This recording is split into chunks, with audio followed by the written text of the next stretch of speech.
Hi, welcome to the March 2020 Village of Buchanan Board Meeting. This evening, after we say the pledge, we're going to do a moment of silence for Mr. John Wessels, who is a long-term village resident, member of the Buchanan Seniors, and also a 20 years as a village employee on the Highway Department.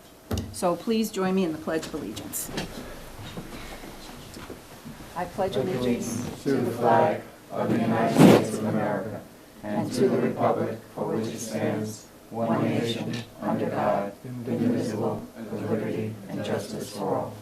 Okay.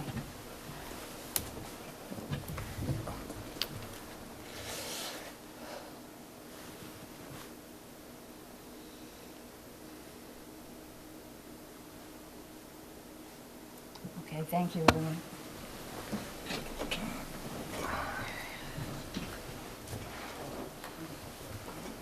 Okay, this evening, we have a presentation from Downstate Juniors VBC to install sand volleyball courts at Lentz Cove.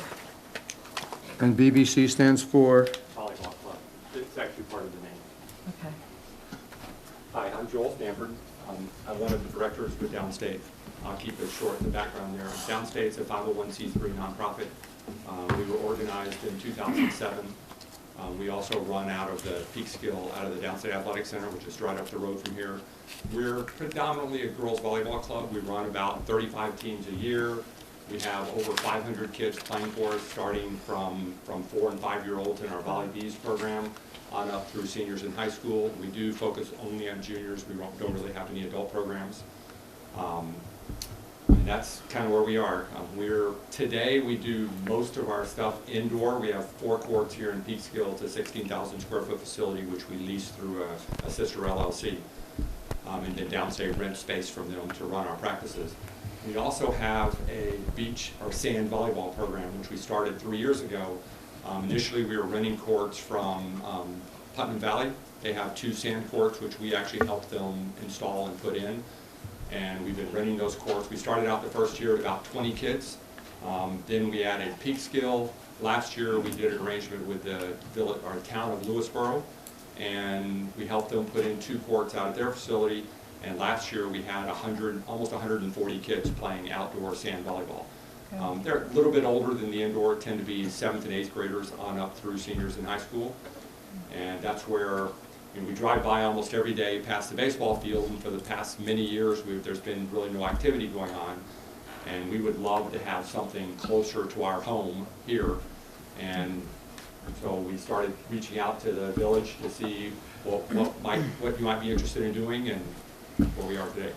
So what I have on the screen right now, what one court normally looks like dimensions, just to get everybody familiar with that. And this is, when we went down to the field, this is a rendering of the possibility of what they're looking to accomplish. So just to get an idea, people familiar with the softball field in Lentz Cove, this is that the scale? It's pretty close to, yeah. Mm-hmm. Yeah, we tried to do it as best we could using a Google Map overlay. So. Right. The field is 80 feet by 200. That puts in 4 full-size sand courts that we would see doing a combination of things here. We'd like to run our juniors program out of it, which really runs from about mid-May through July. But then pretty much all during the weather permitting, the summer and spring months, we could run a combination of both youth and different adult volleyball leagues and open it up for play with both residents of the village and others in the area. So there's really nothing of this grade in the area. Even like Peekskill put in a couple of courts. Peekskill put in a couple of courts a few years ago, sand courts, but they didn't do a very good job. I'll leave it at that. They didn't follow some basic instructions on how to put them up, so you can't adjust them. The nets never work right. And we've gotten complaints the last 2 years there as we ran our juniors program of parents aren't real happy with the nature of the people and other things that are going on around in the area. So they're looking for something a little cleaner. Where are those courts? They're in Peekskill, right along the waterfront. By the Riverfront Park there? Yes, exactly, in the Riverfront Park. Oh, okay. And they're not by where the playground is? Further down. Yeah, the playground's further on down, a few hundred yards from where Okay. that is. Okay, So this is probably the northernmost section of that park area. I think there's a trail that extends on past it that you can walk, but there's no gotcha, other gathering okay. area there. I'll have to go check them out. Yeah. Yeah. And the courts are okay. We use them. We've actually already signed an agreement with them to rent them again this year, but we'd much prefer to do something, like what we're envisioning here is doing something that's nearly on the grade of like what the Association of Volleyball Professionals play on. You know, we've gotten quotes for sand that's the same as them. This is a layout. The design of these courts is actually the same as what's used at several colleges that have put them in for their scholarship beach volleyball programs. And that's what we'd like to put in. And we'd see, you know, they'd be able to operate from, you know, weather permitting, probably April or May through, you know, on into October. So who would be responsible for installing these courts? I think Would you- we would definitely do the installation. In some of our conversations, what we talked about is that we would do the design, we'd provide all the materials and the labor to do it, then working with your engineer to make sure that they meet village standards, right, and approval from you. But we'd provide the cost of putting everything in. Okay. And how long of an agreement are you looking at? Say the longer we can get, the better. I'm still working through, this has happened pretty quickly, like literally within the last couple of weeks, so I don't have a very good budget right now, but I think it's going to end up costing between $150,000 and $250,000 to put it in. So, and the sand is actually a big part of it. The first quote we got on sand was $120,000. I think we'll do better than that. That's literally from the supplier that puts in the beach courts down by Chelsea Piers in New York City when the AVP Is it a dumps special down. sand that you need? It is. It's a very special, very, very high grade. It's, you know, the Fine. grains are very uniform. I don't think we're gonna put that in because Yeah, that's a bit that's- too expensive. We want to get we'd ideally like to have it down, we can get it to $100,000 to $150,000 and we can get some kind of long-term arrangement with the village to make it work, then we would do it. Okay. But it's not cheap to put them in. Yeah, I didn't realize. Yeah, you could put in lower quality courts, but I don't see a reason, you know, if we were gonna do that, we'd just keep going to Peekskill, we'd keep going out to Putnam Valley, to Lewisboro, et cetera. But we'd like to be here, this is kind of our home, and, you know, many of our kids come from this area. Practically every player on the Hendrick Hudson High School team plays for our club, you know, from modified on up through high school. In fact, Diane Swartveger, I don't know if any of you know her, Diane, who's the coach there a long time, she was going to come tonight, but I don't know if you know, she had her house caught on fire over the weekend. Oh, jeez. That's not Thursday or good. Friday of last week. Wow. So that kind of changed plans a little bit. Yeah, yeah. I have She was planning to a be- couple of questions. If it's sand, is that blue line just a rendering, or do you actually put down the court boundaries? And how does that hold if it's sand? Right, so the sand first will be dug down about 2 feet. It varies a little bit because of drainage and stuff, but it'll be about 2 feet deep in average. The blue boundaries there are actually a cloth it's cloth that's the right length to make the court, and then it attaches to a flexible, like a bungee cord, way to think of it. That gets anchored down? Right, that then is staked down into the ground with a safety thing that's 2 feet down to the ground, then into the solid dirt below it. So Okay. they're removable, they'll come up and down, and they can be adjusted. So nothing for- you could dive into and get hurt? Yeah. Exactly. And part of the quote we have right now already, like even around the boundary on the outside, that tends to be the most dangerous area, is to put a flexible cover on top of, it'll end up being 2x12s to basically form the boundary with a flexible cover on top of that. That's the same thing that's used at college installations. I suppose in conjunction with this, we would be looking to take down the outfield fence? No, the fence We would be- stays as is. That would stay as is? That's correct. Okay, so my thing is that I think it's a great thing, and it might add some vitality to the park, but I think being that it's a public park, there needs to be some public participation and access. How would that be worked out? Could that be worked out? It definitely could, and that's part of what we talked about. We would definitely do that. What we would like to see is, you know, we want to be able to use it like Monday through Thursday from about 6 to 8 o'clock, maybe 5 to 8. You know, there's some variability in there. In the evening, I assume? Right, in the evening for 2 months, from mid-May through mid-July, because that's when our juniors program runs. Right. And then we could work out schedules, like we'd love to run adult and juniors tournaments on Saturdays or Sundays there. They'd be open to village residents as well as anybody else. Those tournaments tend to be very low cost, it's like $30 to play for the day. And then the rest of the time be open for anybody. We're gonna leave the nets and everything up, so during the season, they'd be up and open for anybody to use. So, Okay, so I think, I mean, you know, Chris, for me, that would have to be part of it. It would have to be something written into the terms, and I understand that you don't want to do this for a one-year agreement. You need a longer-term agreement to go through this expense. And let me, the nice thing about it, they're using it during the week, so on the weekends, families down want to use the park, this will be open for family gatherings, they want to use it on the weekends. yeah, in fact, what I would see is setting up some kind of reservation system, you know, whether the village operates that or we operate it for you based on manpower, it's up to you. But, you know, a reservation system, like, we'd like to run tournaments, but we're not gonna run tournaments every weekend. And So, open those up every if now we and had, if we had your schedule, we could then have, if people that wanted to use the volleyball court could, I mean, you could just show up there, but if somebody has a reservation, they're gonna supersede you. Right. So, you know, if somebody wanted to actually reserve the court, I guess, is that what we're talking That's about? correct. Somebody could contact the rec supervisor or something, and... Oh, we'll go right through them, or to us, or to the Okay. clerk's office, or right through them to do All right, that. so we have Is it to- covered over when it's not in use, or how do you, like, in other words, keep from any vandalism of it? You really, during the season, you really won't, you know, during the times when the weather permits you to play, it'd stay open, pretty much what you're seeing there, you know, sand is open and free. The courts are gonna be designed with some drainage underneath, so that they're not gonna hold water. The only time I see covering it up would probably be once the weather turns and you wanna close the courts, you know, October, November, depends on what the weather is. Probably wanna cover them up, based on the animal life that's in the area. know, Do you, just to keep do you the do sand a that little cleaner. normally during the winters? Pardon? During the, over the winter, you mean? Yeah, just covering them up during the With winter. like big tarps? Yeah, that's what I see. I mean, Is that what you do in the other locations? Lewisboro does, Putnam Valley does not. So, And is there any maintenance, regular maintenance of this? for the courts, not really. I mean, you know, Breaking. we would like to get access or build or put up another storage shed out there to keep some things like rakes and stuff, just to keep the sand, you know, cleaned of other debris, you know, wood, leaves, things that go in during the summer. But really, that's about the extent of the maintenance. Other than that, it's just gonna be mowing the grass, you know, which you probably do on a regular Correct. basis already. Where are the currently, where are the gates to get into this ball field? By home plate? There's, Let's see, wait, on my mouse here.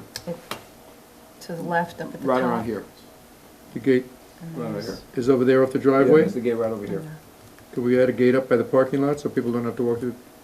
Oh, the gate There up is, here? there is another, but there is a way to get in over there, isn't there? I'm I almost think there's an positive. opening down There's the on way I this. came, there's the way I came in when I went up there. Okay, well, we'll check that. There should Is be it a something. gate or on- just an opening? There's a gate, Gate. there's a gate. We So- would have to also look at liability insurance Yep. and what the agreement looks like. We need to still talk about that. Yeah, how does that work if you're using it and we're using it? Yeah, so we have two things there. We have a general liability policy with Philadelphia Insurance, which covers us because of the use of the indoor facility.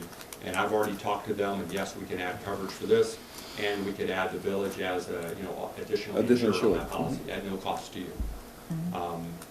Then most of the activities that we do, like the downstate juniors teams that we do, are also, it's part of USA Volleyball. So we're covered by secondary insurance coverage through USA Volleyball. So all of our activities would be covered through that.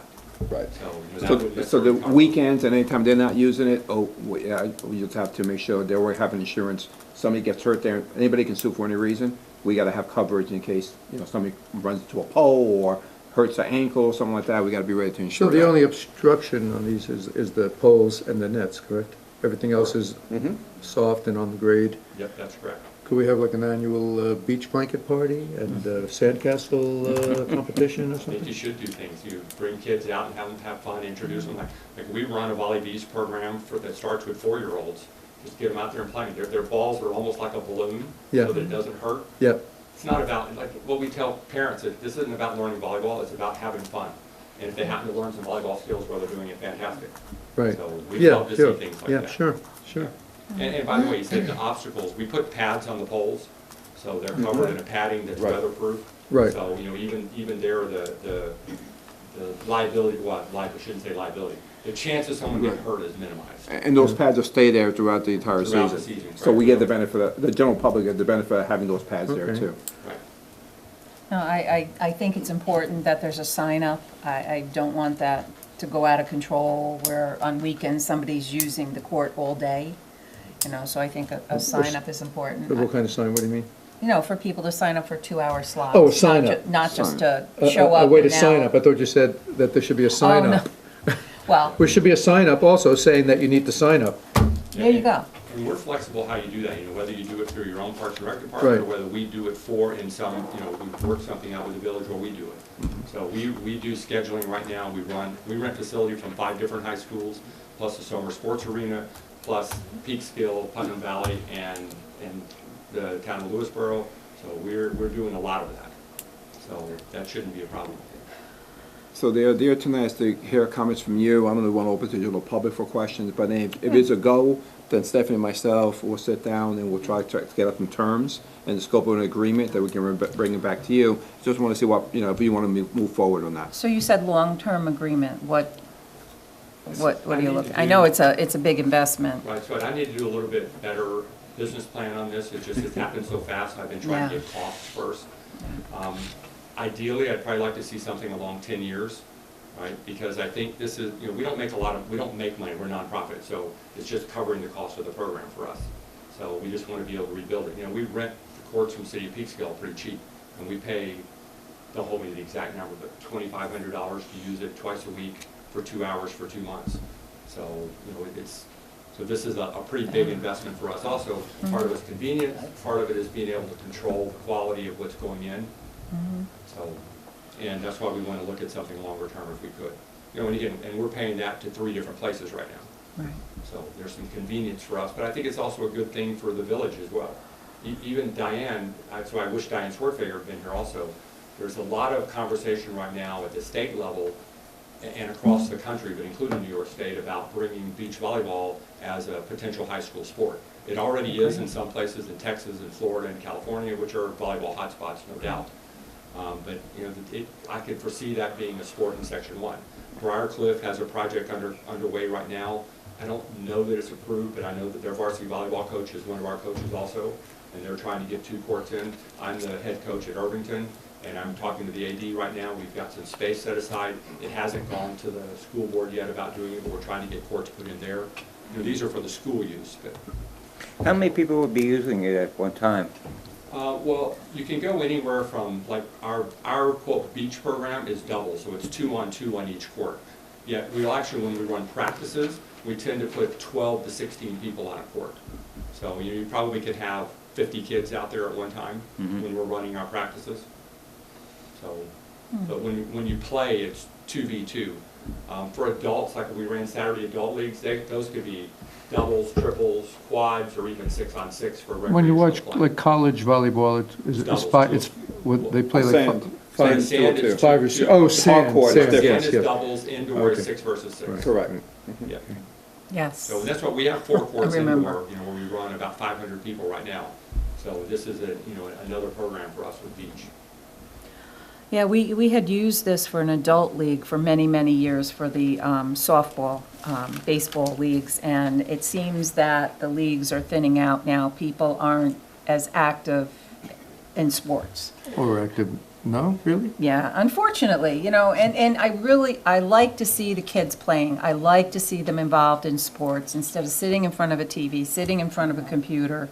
And and it's just good for the kids to be out playing like we all used to when we were little kids. And back in the day, I was on the varsity, Hen Hut varsity team. We did not make the finals or anything, but Oh, you didn't have this. but we were good. But if I had that sand volleyball court, maybe. So, yeah, so I have, I know.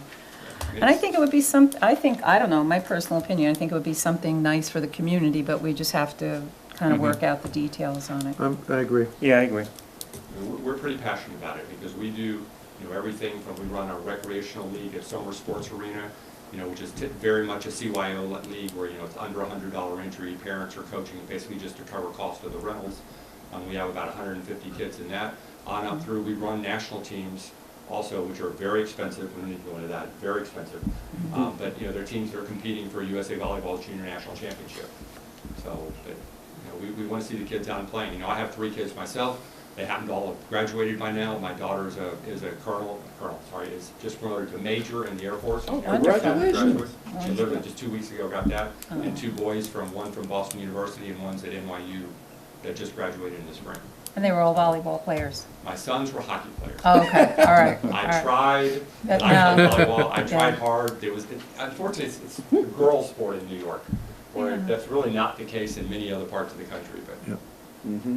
All right. Maybe I think it'll there's change. a lot of potential. I think it's very good.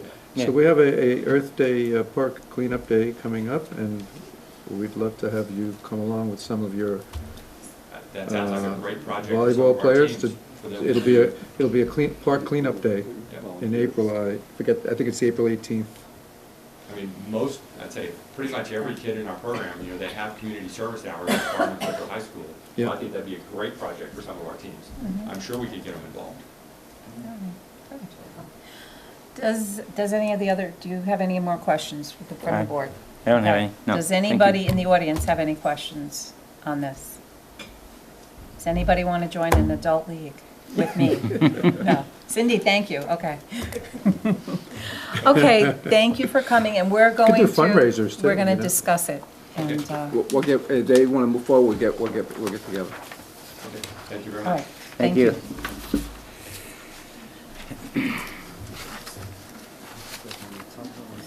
Okay, Absolutely. So- I got a contact. on to Yep.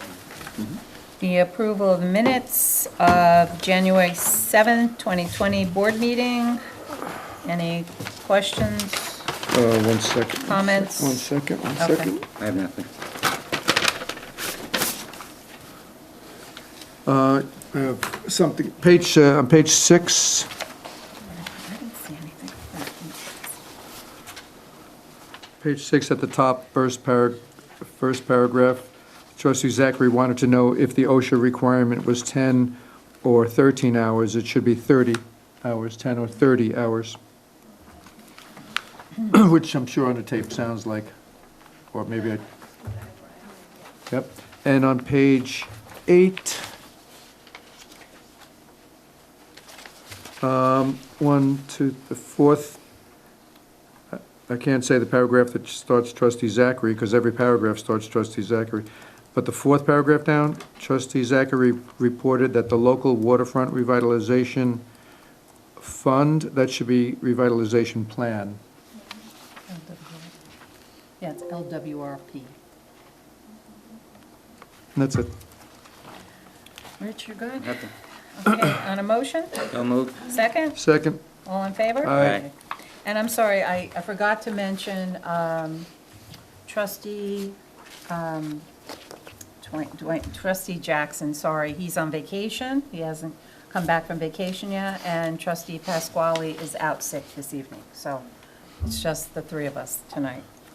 wasn't that a song? Just the 3 of us. No, no. That's something else. Okay, so moving along, comments from the floor, agenda items only. Any comments? No? Okay.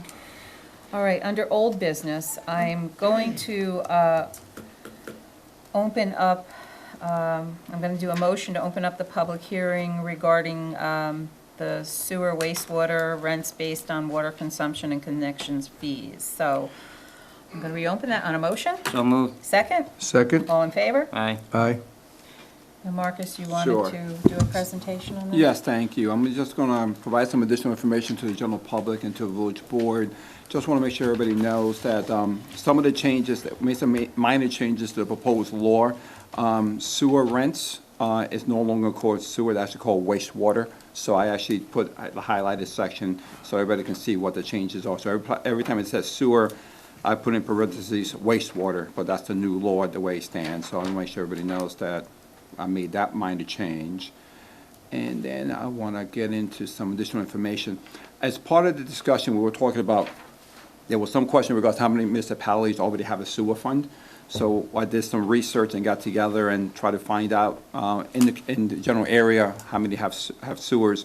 So I made a list of the city of Beacon, city of Pisco, as we all know, Poughkeepsie, White Plains, Yonkers, Bedford, Town and Village of Harrison, Mamaroneck, the town and village of Scarsdale, Croton-on-Hudson, one of our neighbors, village of Irvington, Larchmont, village of Mamaroneck, Monkisco, town and village, Ossining, Portchester, Sleepy Hollow, and Tarrytown. So to give you an idea, this is something that's been around for, a sewer fund has been around since the beginning of villages and towns that have been created.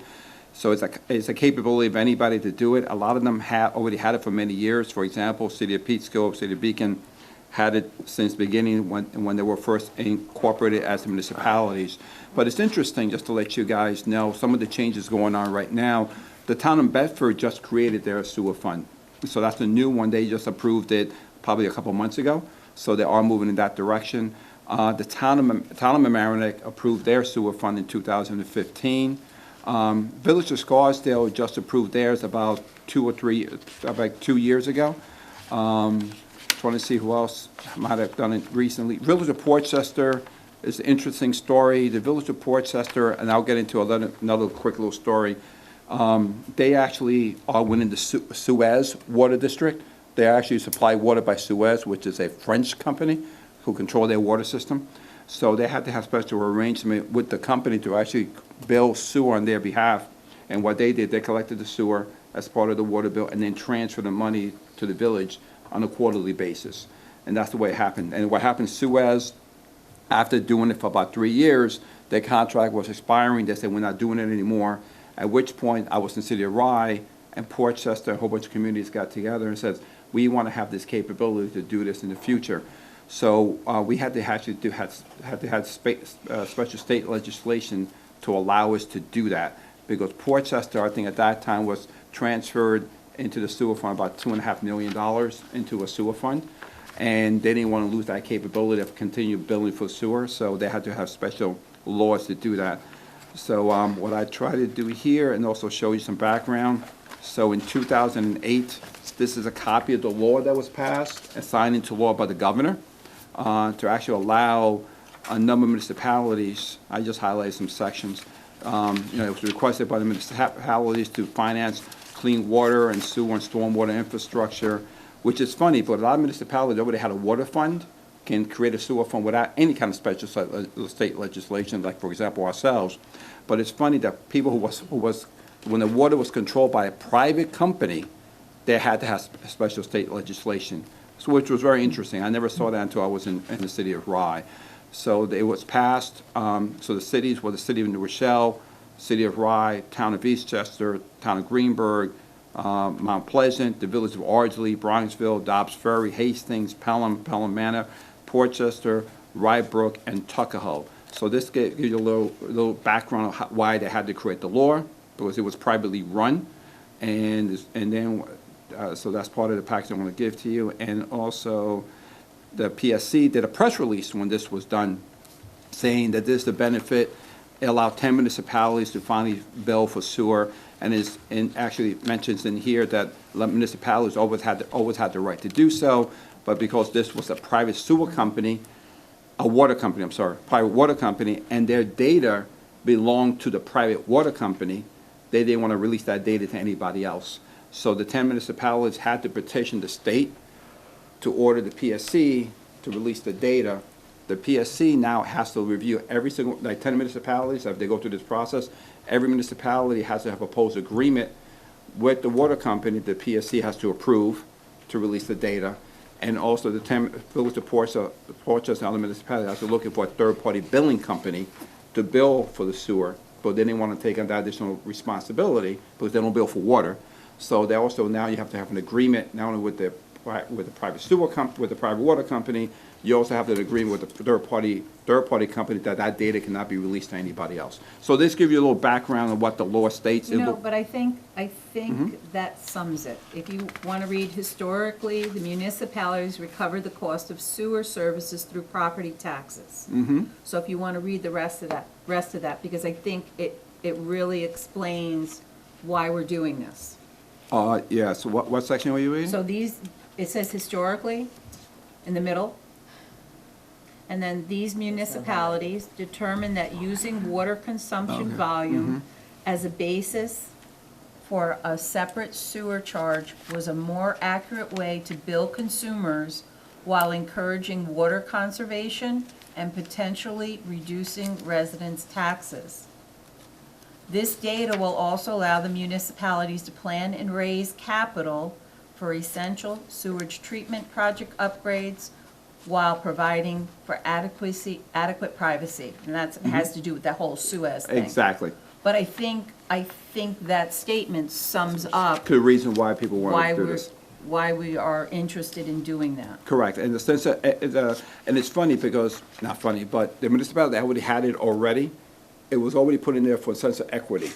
To be honest with you, a lot of municipalities started jumping into this because they saw a way to meet the tax, when the tax cap came out, they say, we can't raise taxes anymore, so they created the sewer fund to transfer those expense to the sewer fee, and that way they keep the taxes below the tax cap.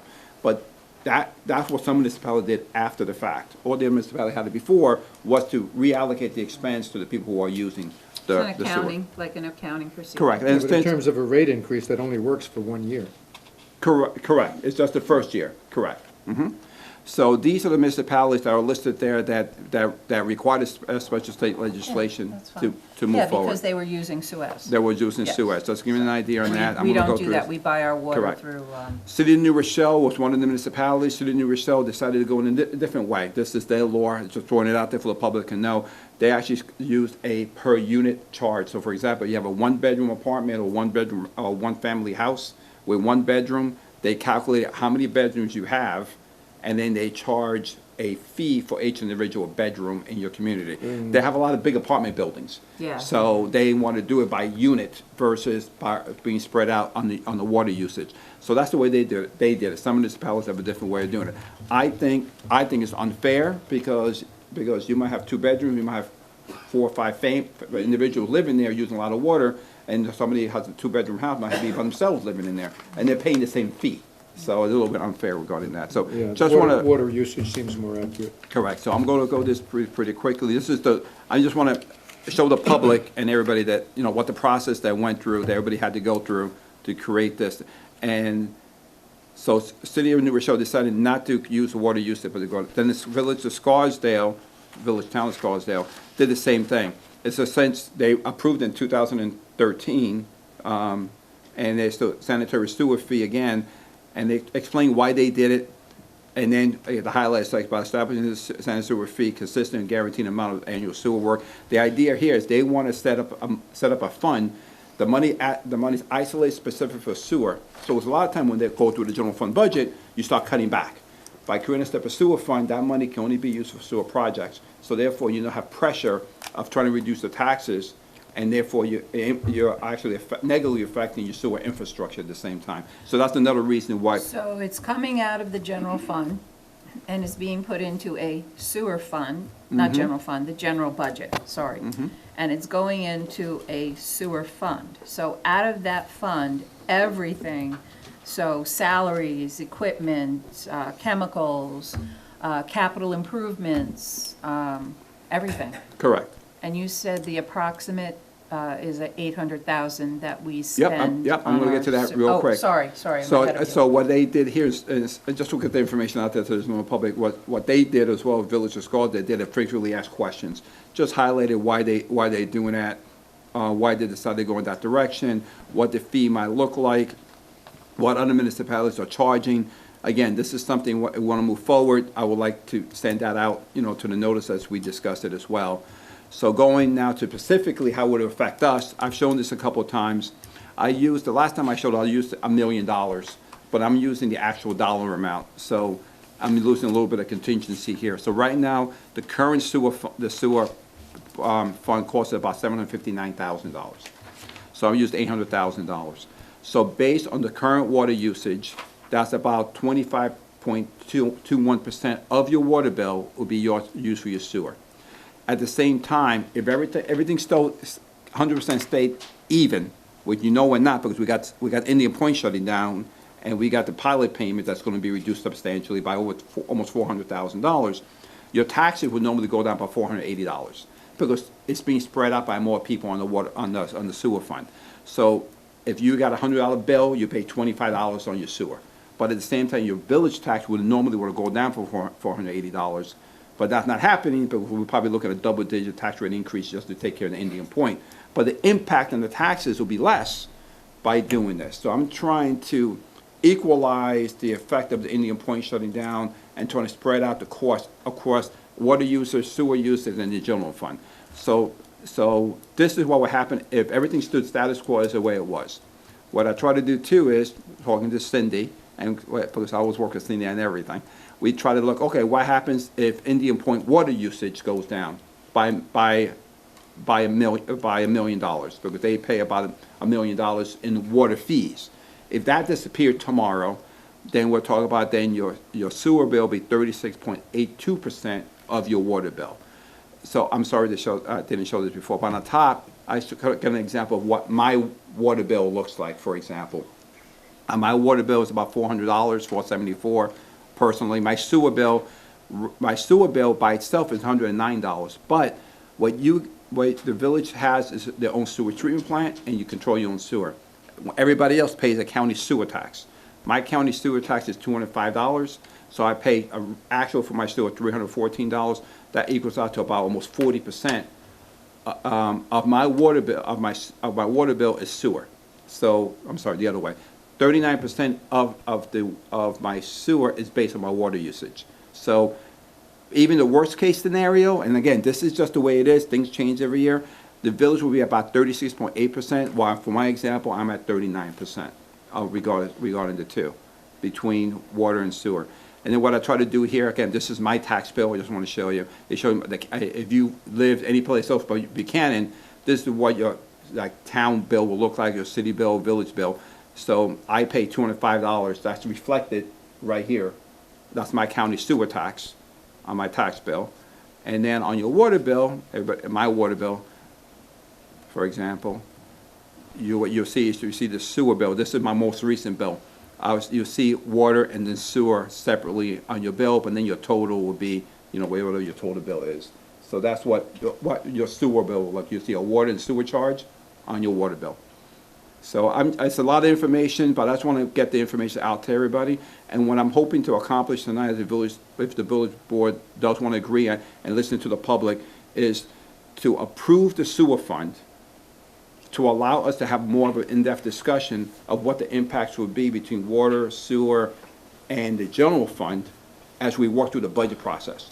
So the idea would be is this could be a tool in our box that we can look at, have a discussion through the budget process. We could do what-if analysis. Okay, what happens if we take the $800,000 out of the general fund, put in the sewer fund? What would the impacts would be on the taxes with the pilot payment being reduced? Or what would it be if, without any sewer fund, how would that impact would be on the taxes? If we don't approve this tonight, I don't have enough time to plug it into my budget. If we approve it tonight, it allows us to have that discussion. And then at the end of the day, by the time you adopt the budget, the board says, I don't want to have a sewer fund, I don't want to do it. Everything stays status quo, and you know what the impacts are going to be. So that's what I was trying to at least get the information out. May I? Of course. First of all, did you pay that water bill? Absolutely. Oh, good, good. Just to kind of sift through some of that, because there was a lot of complicated info there. Sorry. It was a little complicated as far as the options for how to distribute the taxes, whether we, I'm not sure I got all of that. Sure. We talked about it earlier too, but whether we just do one straight bill, or whether we, or how we might try to even out the tax increases over the years. Those are other decisions. Those are decisions. But I think that the idea of using water usage instead of general taxation is equitable, because it'll then be, though it's not a perfect system, basing your sewer bill on your water usage, it's probably the closest thing we have. And it will probably be a lot more fair than the current thing where everybody's paying a certain amount of taxes, and has nothing to do with whether they use 100 gallons a month or 1,000 gallons a month. So, so it'll be more of a use more, pay more system, which I like. And I think people just need to understand that whatever it costs us to operate the sewer system, which Marcus said is roughly $800,000, it's gonna cost us that, whether whether we're distributing this through the water bill sewer rents, the sewer rents on the water bills, or whether we're doing it through general taxation, it's gonna cost us the same amount. And we're basically taking it out of the general taxation and putting it into a separate fee in order to try and make it more equitable based on usage. And that's really the important thing here, because some of the other parts of it are a little, as far as, you know, the legalities and the third parties and how we break down the money, how we distribute it in the budget, those get a little more complicated. But the general idea of it, I think, is a good idea, and I think, to my opinion, we should do it. What do you guys think? Yeah, no, I agree. I'm okay with Yeah, it. Now, I'm if okay we I with just wanted to decide get to if- that simple part, because with a lot of the other parts of this, people can get confused. We Yeah, still no, have the I, option. no, I follow what you're saying, and I think Yeah. it makes logical sense. I Yeah. mean, it's more, like you said, a use thing than just a tax. So. I We think can it's sort good. out the budgeting part of it after, It's but part of Yeah, the process. once we of run all budget. the numbers, if we don't feel it's the right thing to do, we can So still do not it. use it. So we still have an Oh, option of backing okay. out Correct. if we've, you know, this if gives us the option? Correct, it's not in the village's Okay, best so then we can look interest, at the then- numbers after. that's correct. But Okay. you have some numbers, lots of Okay. numbers to run. And while we're in a public hearing, so I won't discuss that, but we'll go into that. Okay, so, no other Comments? comments from the board? No. Okay, comments from the floor. Anybody have comments?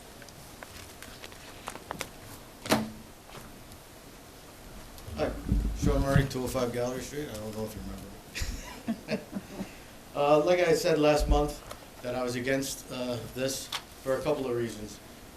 One, I know there's a lot of differences, and a lot of municipalities have that. However, we are one of, I think, only 3 or 4 within the entire county that actually operate their own sewer plant. The majority of them are run by the county and are billed by the county, so they have an easier way for fixed costs. When you're doing it this way, you're basically taking 20% of the budget and exempting it from the New York State tax cap. You're not gonna be able to use a man from the sewer plant and put him someplace else doing general work within the village, because he should be being paid out of a separate fund. So I don't know how you're gonna be able to manage that with somebody out.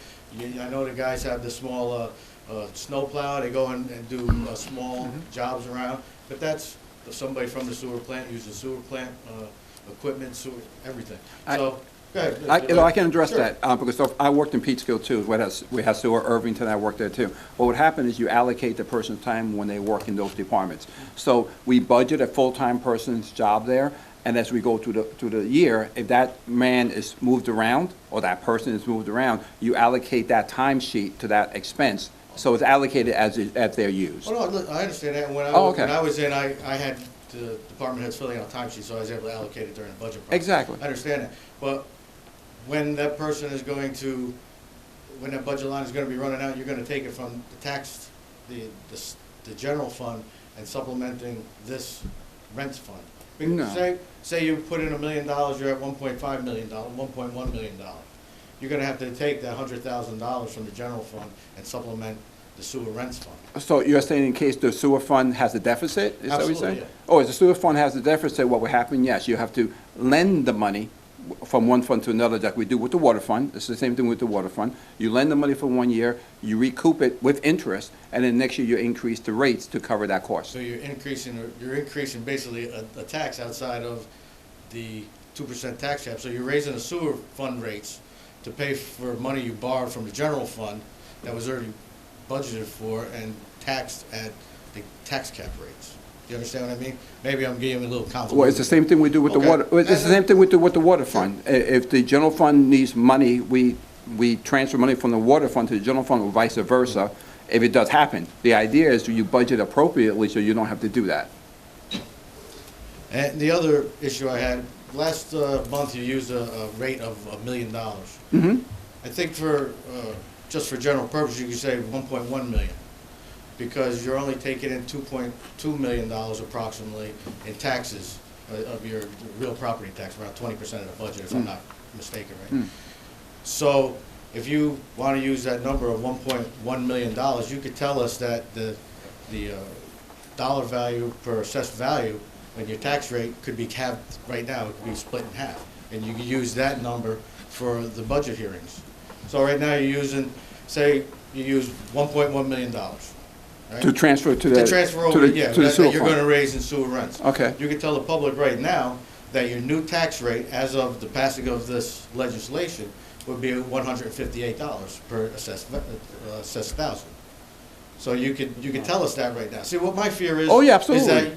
this is a mechanism that's being used to raise money to the general fund outside of the 2% tax cap and outside of the normal tax rate. Okay, so let me ask. I know we disagreed No, on no, this, so- and this was just one of the Okay. ways that you could alleviate my fear. Correct. that No, this- that's, yeah, so, you know, so let me address that too.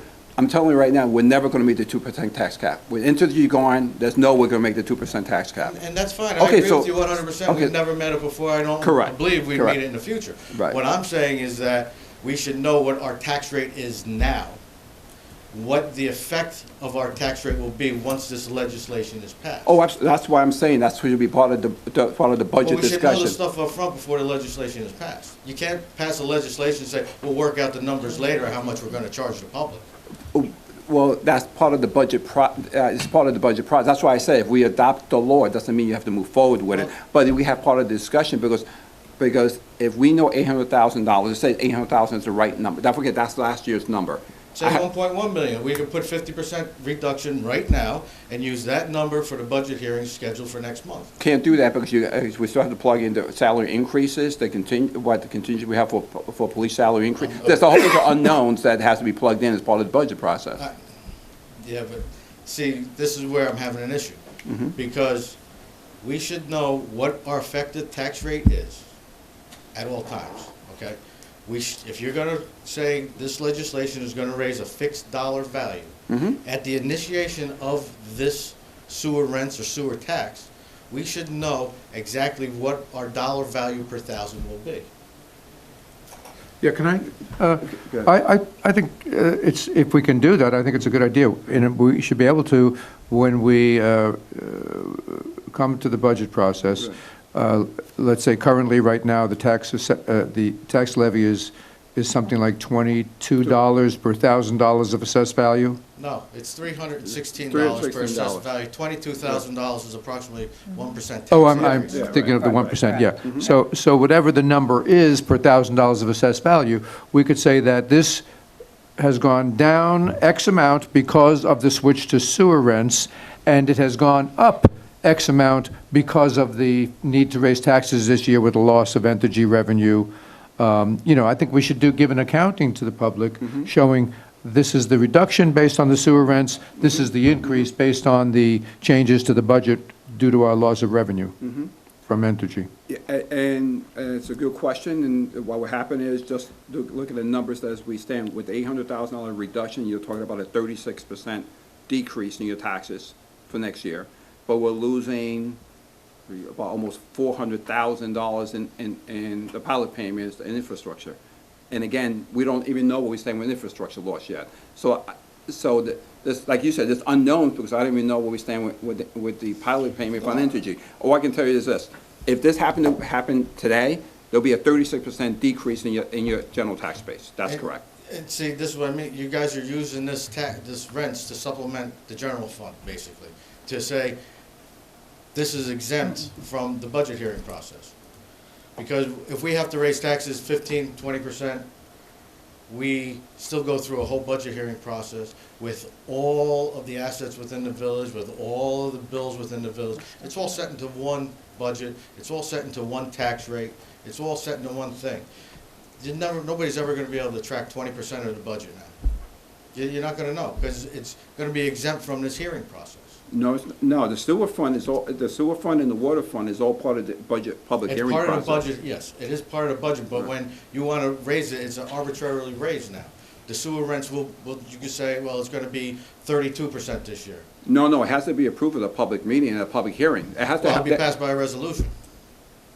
but they're gonna have a public meeting to have that deduction. And that if you look at any community that has a sewer fund, that's all part of the public hearing, the public. It's easier for them because they don't operate their own plant. They don't have the same type of costs. Their costs are basically fixed. Their costs for operating the plants are, they get a bill from the county. They don't have those variations.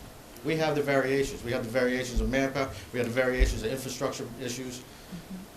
Well, let me give you. Well, in a perfect world, we would have done this last year, and it wouldn't have gotten muddled up with Yeah. all the tax changes that are coming around And now.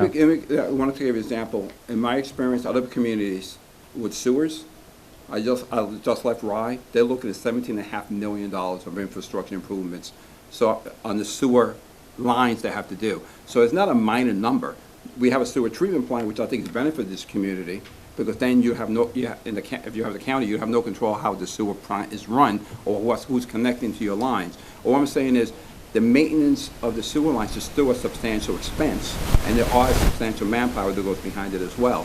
I'm saying to you as a resident is that any increase in the sewer, all water rates, or the general taxes will have to be at a public hearing during the budget process.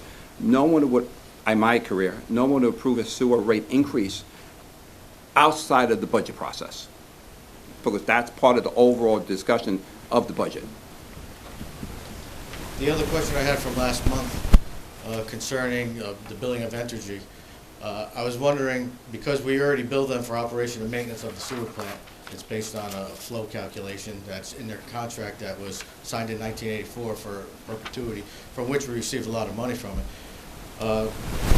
Have they ever been contacted? Because it seems like you're going to be double billing them. And in the past, we've had to justify some of our billing to Entergy, and we were always able to do it, even though it might sound outrageous. And I actually had to justify it to some auditors of why certain bills were a certain way, and we always had the reason. However, I don't think there's a justification to double bill them for the sewage. Yeah, this is a separate agreement, that's a legal discussion I gotta have with Stephanie and with their legal counsel. Because they do take most of the water, and it's, when you use these calculations for the billing, to set these rates, if they're gonna be exempt from it, they're gonna be exempt from a substantial portion, so you might not be at 30%, you might be at 100%. Well, that's why- I think we billed them 1 year almost $1.8 million. Well, the number, well, that's why this estimate, this one I used $1 million, well, I looked at the numbers we had, it's about $1 million. So I'm saying, if NTG want to wait tomorrow because of the agreement, or they closed, either way, that's why I came up with the 36.82%. That's $360,000 that would have to be absorbed from somebody whose water bill is only, $150. That's the 36.8%. So, no, we haven't had a legal interpretation if we're allowed to bill Entergy twice? Not yet, no.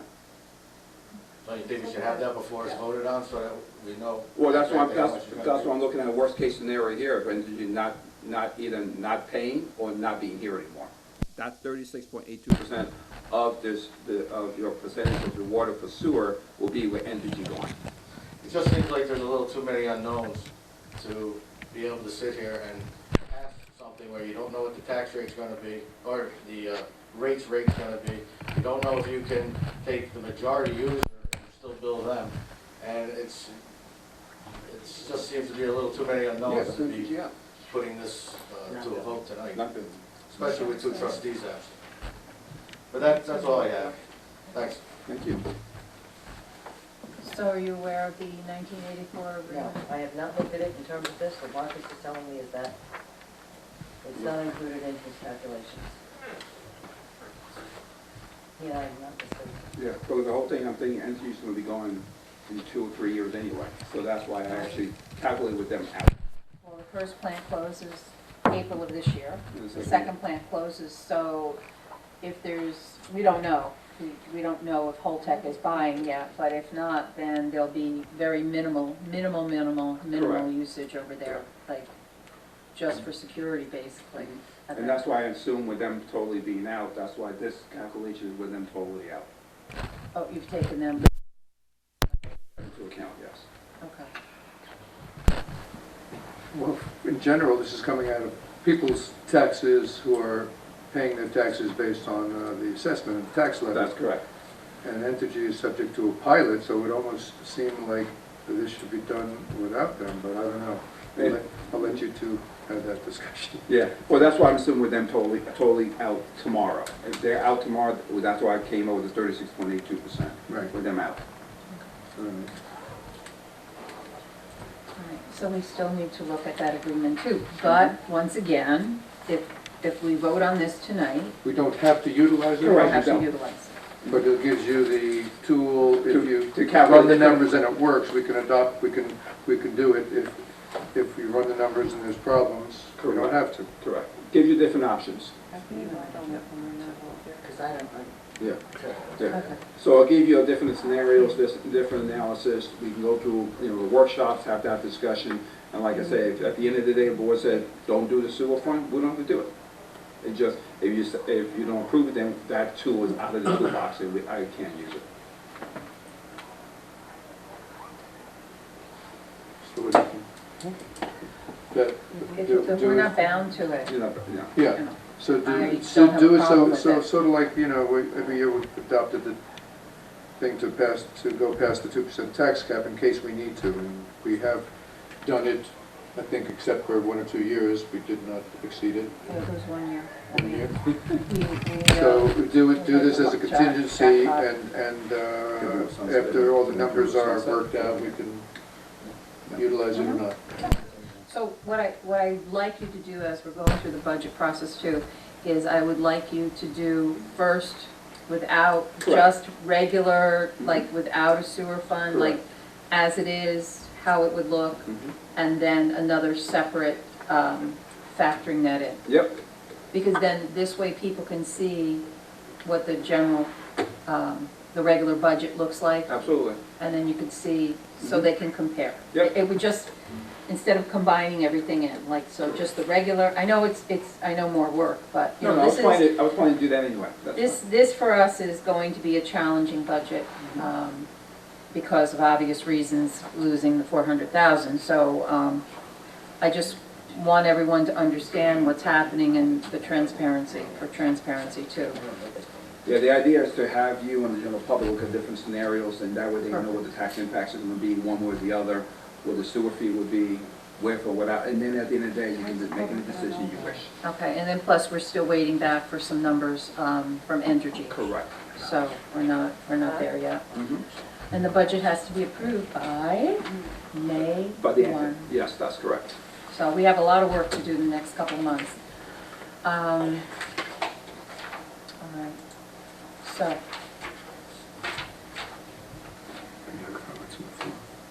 yes, comments from the floor. Any other comments? No? Okay. So, Rich, if you could read that, we're gonna read that one. That's the, that's it. Okay, perfect, thank you.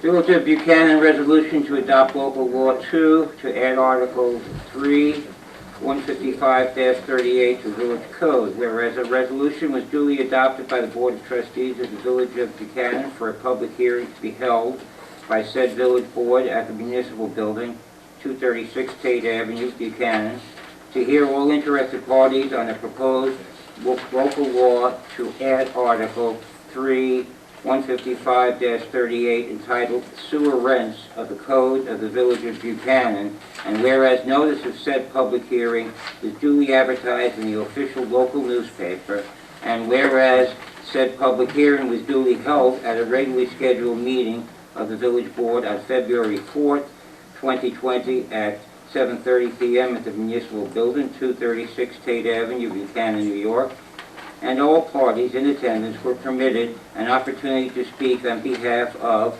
or in opposition to said proposed local law or any part thereof. And whereas the Board of Trustees of the Village of Buchanan, after due deliberation, finds it in the best interest of the Village of Buchanan to adopt said local law. Now be it therefore resolved that the Board of Trustees of the Village of Buchanan hereby adopts said local law number 2-2020, amending Chapter 155 entitled Sewers of the Code of the Village of Buchanan, a copy of which is attached hereto and made part of this resolution, and be it further resolved that the village clerk be and hereby is directed to enter said local law in the minutes of this meeting and in the local law book of the Village of Buchanan, and to give due notice of the adoption of said local law to the Secretary of State of the State of New York. Oh, I apologize. I'm sorry, I apologize. Okay, that's fine, that's, okay. On a motion to close the public hearing, sorry. So moved. Second. All in favor? Aye. Okay, so Rich has read the resolution, so now I'm going to make a motion to approve that resolution. So moved. All in favor? Aye. Aye. Thank you. Sorry, I got ahead of myself. Okay, the next, under new business, is a resolution authorizing the intermunicipal agreements with the town of Portland. And this is something we do every year. We execute an intermunicipal agreement with the town, providing for and authorizing the town's purchasing director to include the village in advertisements of all bids, and so that the village may utilize them, and to allow the village and the town to share each other's vehicles and equipment. So this is something standard we do every year. On a motion? So moved. Second? Second. All in favor? Aye. Aye. Okay, is Eileen here? Yes, she is. Okay.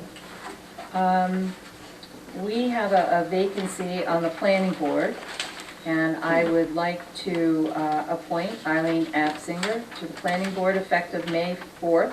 March 4th. March 4th, thank you, 2020, to fill the unexpired term ending in April 4th, 2022, at the annual salary of $2,175. So Eileen, thank you for offering, Eileen Apsinger goes to all the meetings. She's very well aware of everything that's going on at the meetings and on the different boards. So, and she's been doing that for years. So thank you, Eileen, for agreeing to be on the planning board. And you'll be working with Sean Murray, our chairman. Yes. We So- have another opening. We still have There's one other vacancy. opening. So this is good time to advertise. Go ahead. Anyone? Thank you. So anyone that would be interested in being on the planning board and, Or zoning board. or zoning, oh, and the zoning board too, you're right. We have a couple of positions open. So anybody interested, Colleen, that would like to do that, please contact me or the village hall, and we'll explain what that means to be on the planning or zoning board, okay? Thank you. Okay. So pursuant to section 5508 of the village law, the public hearing on the 2020-2021 tentative budget will be on April 9th, 2020 at 7:30 PM at Village Hall. And we're scheduling the public hearing now. On a motion? So moved. Second? Second. All in favor? Aye. One thing I'd like to mention to the board, since this is such a challenging budget, I would like to set up a meeting for next Tuesday, or the Tuesday after, to go over some of the budget. Yeah, we definitely need to do that. I think we're going to have several meetings talking about the budget. Can we all get copies of the latest expense control report Yeah. prior to that? Go ahead. Tuesday, what time? Could we do earlier? Could we do 6? Could we do 7? 6, 7, that's your choice. We're talking about the 10th? The 10th. 10, Tuesday, yeah. Early is a little problematic for me. I prefer, 7 or maybe, can we do 7?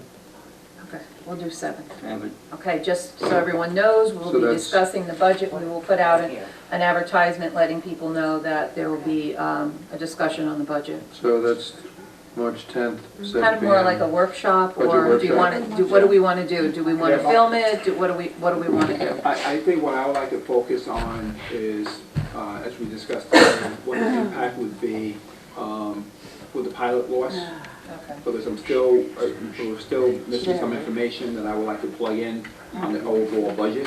But Do you need more time than that, 1 week? No, I would like to, that's good, I have. That will be the topic. I already have a spreadsheet knowing what the impacts will be with the pilot losses, with the pilot loss. And now if we talk about $800,000 in sewer, we can play around with that. Then on top of that, we're gonna, there's gonna be increase due to salary increases or expenses, but that's gonna be a minor number compared to what we're gonna lose with the pilot. Yeah. So I would like to focus mainly on the pilot loss, Okay. Mhm. what the impact of that would be, and if we do the sewer fund, how we can spread that increased revenue on the general fund over a certain number of years, so we can try to balance out the tax rate increases over the next 7 years. So I like to focus on that. So, just to clarify now, when is our regular workshop this month, the 24th? The 24th, correct. Okay. So the newsletter that went out We was corrected it. wrong, and how, Well, we put it on the website, we sent an email blast out, we changed it on the calendar as well, Okay. so that's been done. okay. Yeah, that's, we're gonna meet on that, and then, do you wanna, then at that time, next week we'll talk about another meeting after? I think I should be ready to present the overall budget the week of the 16th sometime. I should have everything ready. So we have a workshop becoming the pilot, and then we're gonna have another workshop on the week of the 16th on the But why pilot. Could we just do it in one workshop, on the 2 weeks from now? That's why I was asking, would you have it already? I think we're gonna, I think I'd Rather like than to have focus a on the meeting one pilot. week and then wait for other information and have another meeting the next week. Well, I like to focus on the pilot since that's the biggest impact that everybody's gonna feel. I would like to focus on that first, because that's gonna help me analyze too what the budget increase is gonna be overall with everything else. So you say, if we say $800,000, but we wanna lower the impact overall in the next couple of years, I can plug that number into the week later, or 2 weeks later, to discuss the overall budget. Because we're losing, you know, $500,000 next year, $1 million next year. That's a Right, substantial. so what are we saying, have a meeting next week and then have another meeting the week after? Or That- do we just go and have one in 2 weeks? You gotta focus on the pilot. No, he needs to. I need two to do the overall So you budget. need the 17th. I need a week of the 16th that week to give. Okay, so That's what I if we did. do, so if we do the 24th and basically focus on the budget on the 24th, because then you'll have everything. If you wanna do that. He wants another meeting in between, right? I don't know He how wants much you you to want. allocate the loss, so he Yeah. knows how to plug it in, the Yeah. budget. I I can do think that. next Tuesday's meeting is the really Yeah. important Yeah, one, but- so, Because if I'm saying, it's gonna be a lot to absorb. If you're gonna absorb the Yes. entire budget and the pilot loss at the same time, I think it's gonna be a little too much to do in one meeting. That's my personal opinion. I agree. I know it's a lot, it's another night, but I want people to understand what the impact of this is gonna be. Okay. Oh, are we doing the 17th then too? Or Tuesday the 17th? What do my Irish friends say? We could do it Wednesday. Wednesday. That's No, the election. Tuesdays and Thursdays are our meetings, so we'd have to about do The the that. 19th, the 19th? Yeah. Let's do Okay. the 19th then, okay. That's a planning board meeting. Oh, It- that's it's right. on. Eileen's on top of things. Thank you, Eileen. Do it Friday. No. Tuesdays Why do and you care if it's Thursdays. Why do you care if it's a planning board meeting? Because people can't go? Well, Eileen wouldn't. Can we do, Okay. Maybe people would be interested. So we could switch rooms if that's what you. Could we? is that And allowed? your meeting starts at But you want 7:30. to come to both, right? Yeah, you. Could we yeah, start? Okay. Could we start at 6? Is 6 a problem on a I have- Thursday? On the 19th, no, I don't have a problem. Well, that's a little, the earlier meetings are a little problem for me. All right, So you try to that say one it is. That one to be determined. That one to be determined. So we are gonna have a meeting next On the 10th, okay. Tuesday at 7 And o'clock, then we'll go from there. and then we'll see On the where we pilot. get there, okay? Does that sound like a game plan? Good. What day is that? Yeah, Next Tuesday. Next Tuesday at 7 PM. okay, And that'll be a workshop just to discuss the pilot loss. okay, all right. As it relates to the. And then also, I'll connect that to the sewer possibility. Okay, if you have time, that would be great, if we could do that. Okay, the next is a motion to do a request for proposals for an insurance broker, and I don't think we have done that in a long time. So I think that's important, that we go out to see, you know, what other things we can get, or if it's cheaper, or from an insurance company. Yeah, what I want to focus on that is, no disrespect to the current broker, but I think there's a lot of more resources we can get, but because there was never an RFP that we did detailing what we expected from our broker. So I want to be able to get somebody, and the current broker can actually bid, but I want to make sure that we have a list of exactly what we need to get done. As we know, you know, we got some violations from PASH, there's been lacking of training. I really feel that the insurance broker should be working on that. So I'm going to have a detailed scope of services that's going to go out, and people have to respond and meet those demands. All right, I think that's a good idea. On a motion? So moved. Second? Second. All in favor? Aye. Aye. Okay, the next is a motion to appoint Cindy Kempter as treasurer at an annual stipend of $5,000.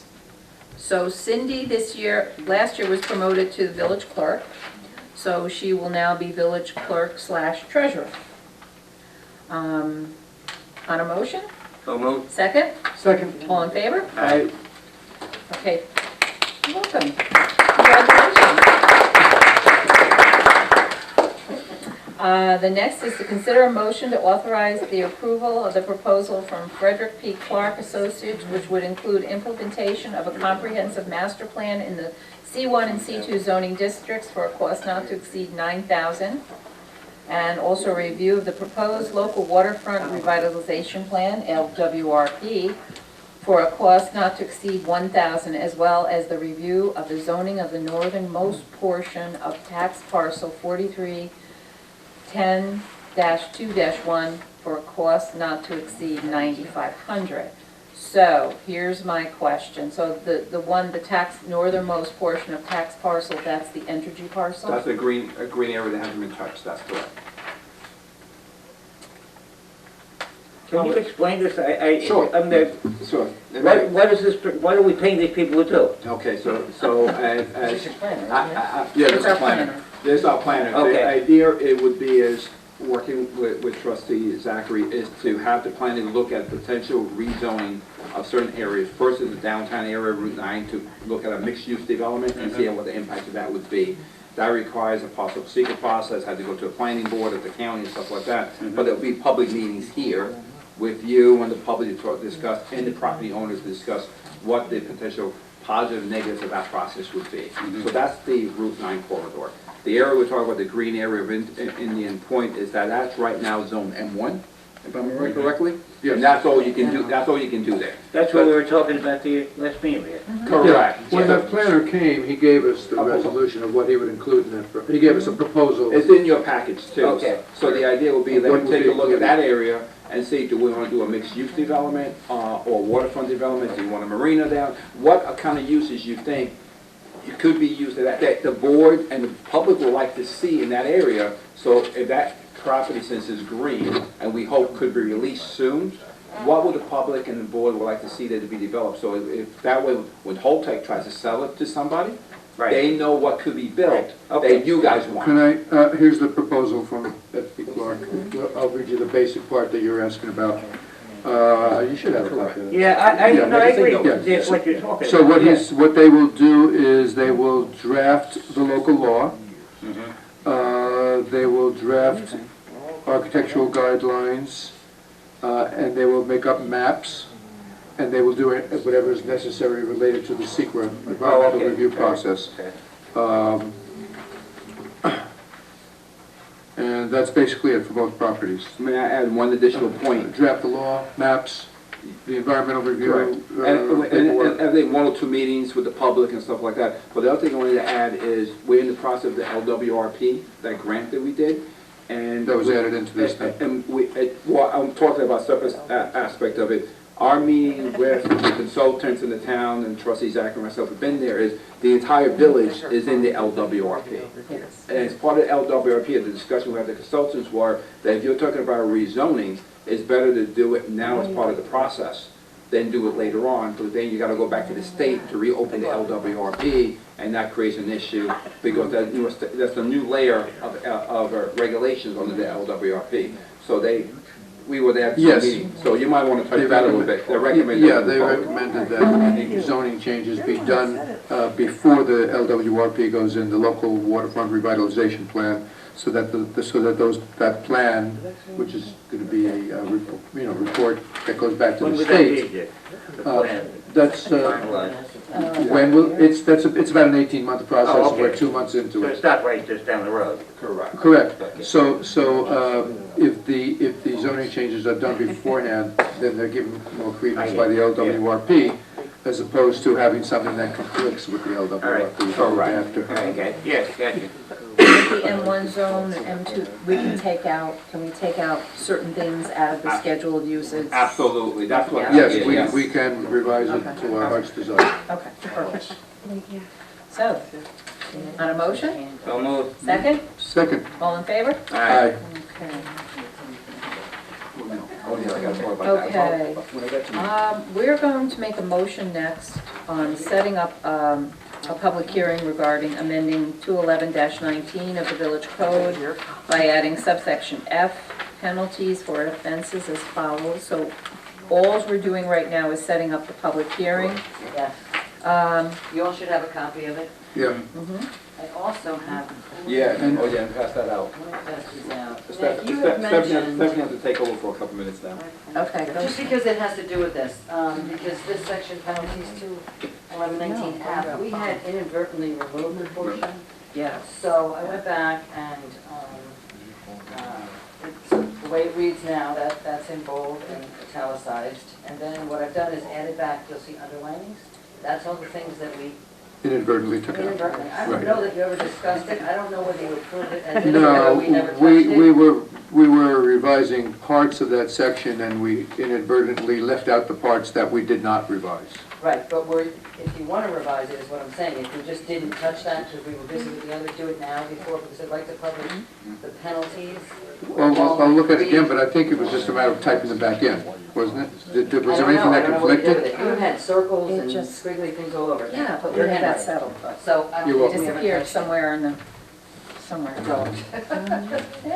Okay, thank you, So, Steph. pass those out. All right. So just because Well, since we're going to This looks pass, heavily redacted.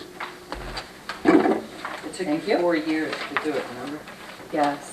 Do you want to put two Or in plus. Dwayne's and Cheech's mailboxes? Yep. Oh, yeah.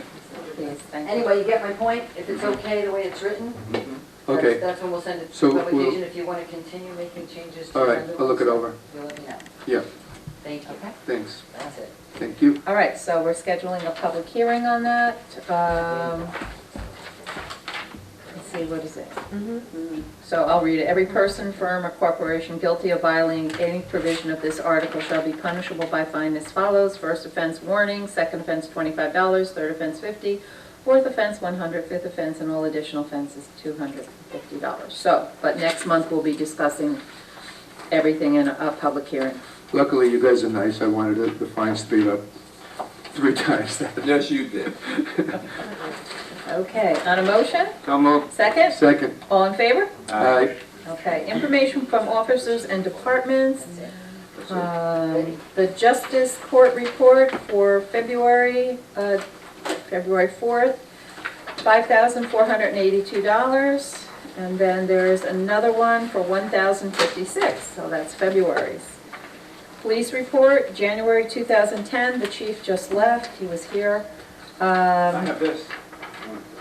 We What have is that. Oh, you have that? Moving summons, we have 81, total calls, 127, Is that and parking summons, 28.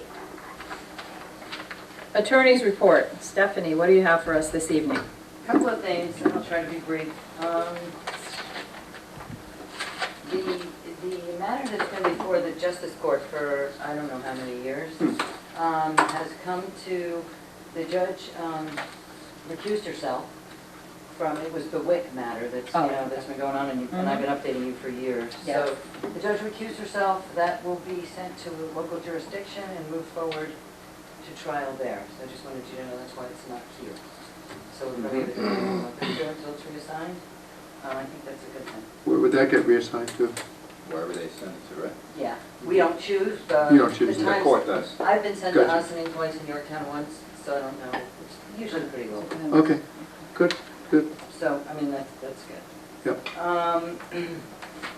You guys know we were drafting 2 pieces of legislation to try to help the jurisdictions after the shutdown of Entergy. So, the mayor and Marcus and I met with Sandy Gallup and her team, both in Austining and, staff from Albany was on a conference call with us. So there's 2 pieces. One is just to allow the pilot to continue the way the law is drafted right now. I think nobody ever thought they would leave, and so the pilot actually ends the day the second IP3 shuts down. So we have a 7-year deal. And the way it's currently written. Correct. So all we're doing is Only for an asking, operating plan. I think it's a no-brainer, even in Albany. I think they'll put that one through pretty quickly. The second one, we're asking the legislature to change the real property law to allow the casks, you know, the casks that hold the spent fuel, as well as the spent fuel pools, to be deemed real property. They're not movable, they're here forever, they're bolted to the ground, right? And everybody seemed to get it from Sandy Gale's team. We have also spoken with Tito from Pete Harkin's team. They're kind of waiting for Sandy's people to okay the law, and then they'll jointly sponsor the bill and put it through. So keep your fingers crossed, because that could bring a good deal of, it's easy, it's accessible, because the cost of construction, let's say, is $1 million per cask, or $1.5 million. It gives a fair way to assess it, where you're not going to be in a tax cert proceeding for the next 6 years. You know, you're not pulling it out of thin air. If the pilot ends and we have nothing to tax, and we say, well, put you on the tax rolls, bowline, just think bowline. That's not what we want here. So I think, you know, with some luck and some foresight and some, I'm not going to say it, we'll hope that this will get passed and passed quickly. I think, you know, we talked about this, and this has been something I've been talking about for 3 years now. Being able to tax the spent fuel cask as real property, because other nuclear power plants around the country have already done that. So it's up to the state to allow us to do that. But this was passed last year in the Senate, but there was a stumbling block, but it was a different form of legislation. This one is what we need. Yeah. So I thank Stephanie and I thank Marcus. I mean, they have been wonderful with this. They've been like a dog with a bone. Like, so thank you, you know, because, and even to educate, educate the lawmakers on what this, what it means to the community, and how it should be written so that it does benefit our community. So the other previous legislation was not there. Well, we weren't asked for input, which I always found Yeah. maddening. Yeah. Because even in speaking with Assemblywoman Gallup and Pete Harkin's team, you know, it didn't cross their minds to ask the local communities what might help. And so the way the law went through last year was we were going to tax the spent nuclear fuel. It's worth nothing, so taxing zero is zero. But it didn't seem to, and Terrence Murphy began it all with good thoughts in mind, and just nobody reached out and said, hey. And so this year we kind of went at them, like you said. And by the way, Tom Wood and Michael Cunningham and their assessor, Tom Wakins, we all met together, and so we drafted this legislation together, so we're a team.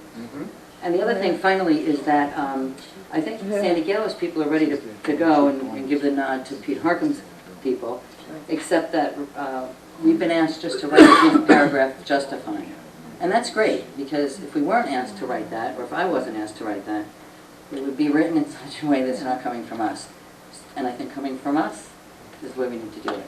So that's where we're at right now. I'm going to write it tomorrow, send it along, and go after it. But I think also it's people not understanding what it was. The assembly didn't understand. So, you know, if we have to do a road trip up to Albany, then that's what we'll do. Whatever it takes to get that passed, because it's important for us. Absolutely. Thank you. It means substantial amount of money. Yes. Thank you. Appreciate it. Yeah, and with the latest news from the NRC and having the ability to tax any piece of real property is better than not. And it's still, with the federal government, that's still, the Stranded Act is still in motion also. So that's not settled yet either. There's just a lot of, as Nick loves me to say, there's a lot of balls in the air. So, Marcus, what do you have for us tonight? A couple of quick little things. We had a presentation last meeting with the bottle and can information process. So He called me to find out what the board would like to move forward on. So again, it's just so you guys can let us know and the attorney know, do we look at rezoning that area for one tenant within a property? Excuse me? Yep. Or do I tell the gentleman that we're not thinking about rezoning anything? Again, the village board zoning has the right to be arbitrary and capricious. You can just say, no, thank you, and go away. If that's what the board's wishes are, that's fine with me. I just wanted to give the guy an answer, because he wants to have something in the area. So if it doesn't work out here, he'll have to work someplace else. If the board wants to entertain it, then we should know, so Stephanie can describe to you what the process will be to do that. So I'm just throwing it out there, because I know we had the workshop, and he was here a couple weeks ago. I think what we need to do with the planner on something, I think, could we ask the planner for input too?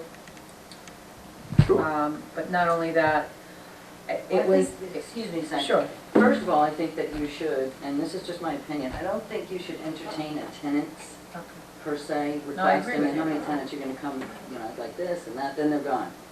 But an owner might come in and ask, you know, to allow a specific use on his or her property, to include, you know, if they have welding and, or something that would, and you might wanna think about, if you're thinking about amending the schedule of uses now, I mean, that might be something you entertain from the landlord, or not, it's on you. But this Yeah. gentleman, I remember, wanted this done like, Right. you know, So, in 2 weeks. you know, when you change the zoning for one person, that's called spot zoning, and it's not a recommended practice. But there's things in our code that are outdated. Now, we had, a year or so ago, we had a very credible biotech company on, with a short window, the company that did the DNA testing.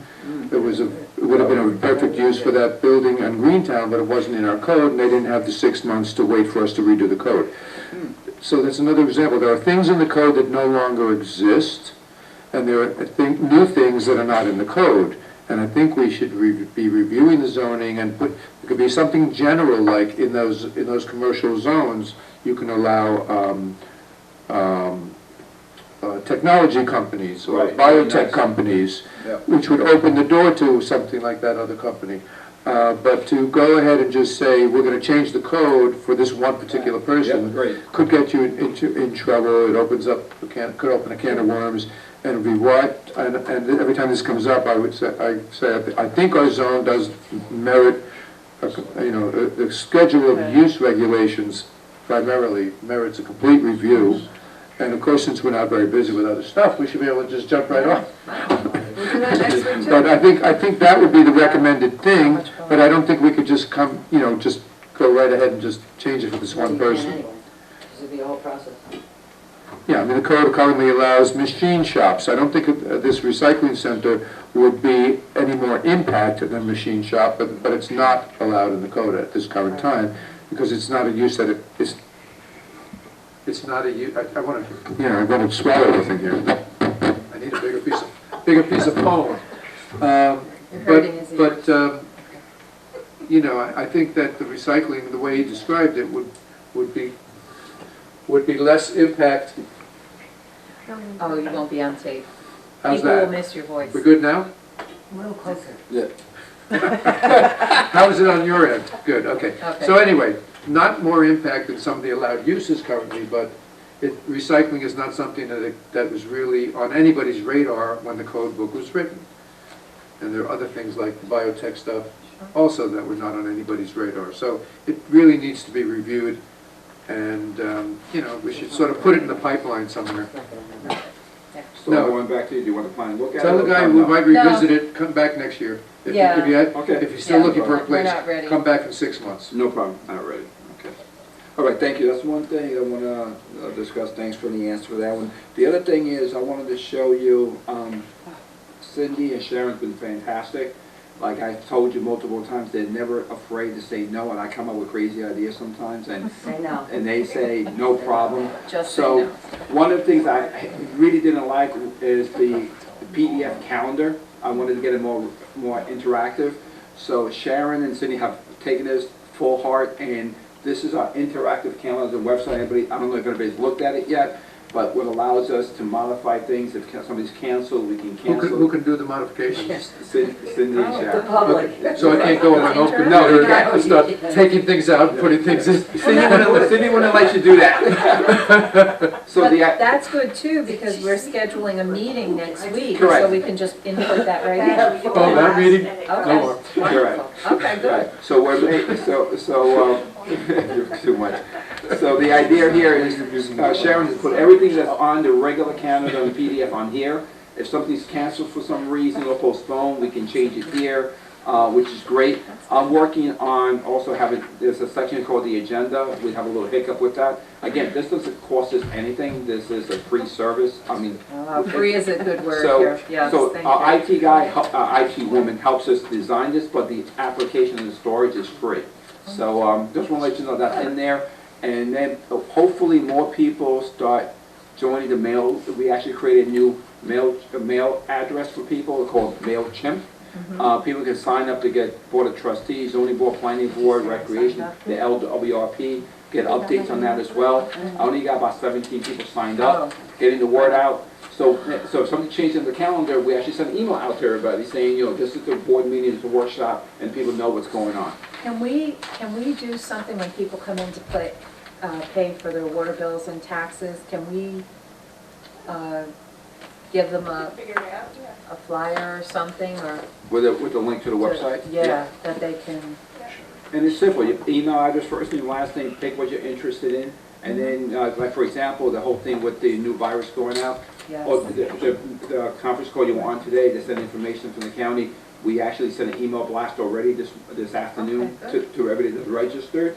So the more people register, the better, but they get information as soon as we get And it. do an insert in the calendar. Mhm. I mean, the more times you repeat it, the more people you'll get. Yeah, but I really like the calendar. Sharon and Cindy have been fantastic. They love it. Every time there's a little hiccup, they all get together and we try to work it out together. So I really appreciate all the efforts they put in to make it easier for the public to know what's going on and be updated on what's going on in the village. So, Can you put that on Facebook too, so that they, the link to this? no, but just to say, please check some kind of, you know, the calendar for updates. Yeah, That's yeah. another way, because Yeah. if they don't go on the village site, Yeah, Sharon can send they that out, might be absolutely. on Facebook all the time. And also the There it calendar, we can also print out the calendar. Oh, that's a great idea. The other thing we do, you can actually print out the calendar for the month, so you can actually print it off the website, so you wanna both pick, you know, the pickups, you can hang it on the calendar. So if anything changes, we can update it there, what everything's in there. The other thing I've been asking, I know you read out the police reports when you're you meet, but I've actually started having all the department heads to give me monthly reports. Good. I'll be submitting that to you as well. Thank you. Just to let you, it just gives them a different idea. Building department, court appearances, we just described what's going on with that one property, but there's a ton of violations on that property we're working on. Also, we're Which trying. Can we say? Oh, Wick. So there's a ton of violations on that. Also, there's, well, Andy's now the fire inspector, there's almost 260 separate businesses there that have to be inspected. I don't think they've ever been inspected, okay? To tell you what's going on there in that property. So that's a major issue we have to deal with. So he's working on that. So far, he's already inspected 12 or 13 other properties. In the average in prior years would be 6 or 7. We've already inspected 12. I hate to say this, 11 has failed the inspection. So he has to go back and follow up. So Anthony is doing his job regarding that. He's very busy. He's issued 3 building permits. He's issued 12 COs, inspections. He's inspected 5 complaints of property maintenance issues that he's done on. Issued 5 violations. A lot of commercial vehicles. Now he's beginning to enforce that a little bit. So he's getting complaints about that. So he's doing that. He's issued 10 violations on commercial vehicles being parked on the outside of the front lawns. That's being done. He dealt with at least 10 other complaints of either illegal occupancy, multifamily units. So he's working on that. He's processing those to go to court as well. A lot of property maintenance issues, and the 12 fire inspections that he's still following up on those to get through. He's finding out that this property's never been inspected. So it's a liability to us and the property owner. So hopefully we'll take care of that. Which is good that we're doing it the right way. On the sewer treatment plant, 7,915 gallons of water was treated, just to get you an idea of how much water he's talking about. Sludge removal, we removed 68,500 gallons of sludge in the month. He's reported 6 times to the Department of Health. We're between 98 to 99% efficiency in the sewer treatment plant, which is great to hear. He's also continued the SSES manhole inspections as required to get done. And also, we had the pre-construction meeting with for the 4th Street Pump Station on February 4th. He attended that meeting. Work started in March on that. He's going to be supervising that as well. And I think last month we also had a electrical outage. The generators kicked in, made sure everything was working. He worked back there and made sure everything got back on. So every department's doing that. The next meeting, we'll have a more detailed report also from DPW. I want a detailed report what the guys are doing, and on a monthly basis, that could be submitted to you guys as well. So you know what everybody's doing, which I don't know if you've had in the past, but I think good for me to know and you guys to know what's going on. Okay? Right. Marcus is on top of stuff.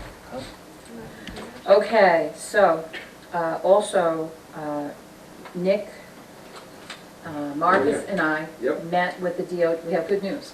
Right, Met good with- news. Met with the DOT on Friday, and I happened to be in the office talking about the budget with Marcus today, and the DOT called. So Marcus, you can tell Nick the good news. The good news, the crosswalk is gonna go back up on Blakely Avenue. They're gonna do a curb cut onto the sidewalk, and then continue that to that other little island. That little island's gonna be removed as well, so people can walk across Blakely onto the sidewalk, walk across past the island onto the regular sidewalk. They're going to add a piece of sidewalk? No, they're gonna They're continue just, the they're black just top. gonna redo the curves? Correct, so the people will not be on the shoulder anymore, will be off the road. So it's gonna be where, basically in the same line where it is now? Correct, a little further north, they're gonna move it a little further north, where they're not gonna cut into that corner, they're gonna move it up a little bit, because they don't wanna touch all the utilities in that corner. So Okay. it'll be instead of angling to the left, what they were doing from, if you're looking Yeah. at Blakely, it'll be angled a little bit to the right. Which is right where that car would usually park, so they're Correct. gonna have to Is the go. car gonna park Yeah, there anymore? yeah. No, That's because another there's issue. going to be 2 spaces that They're gonna open take the up. island off. They're taking the island out, so it opens up 2 spaces, so they shouldn't be parking there anymore. And they're also gonna make the entrance of it the ADA compliant. ADA compliance, curb cut, Yeah, Okay, on both sides, yeah. which, on the other side, you don't have that either. So it'll be ADA compliance curb cuts on both okay, sides. so I guess they checked, because his map was showing the right-of-way ending Correct.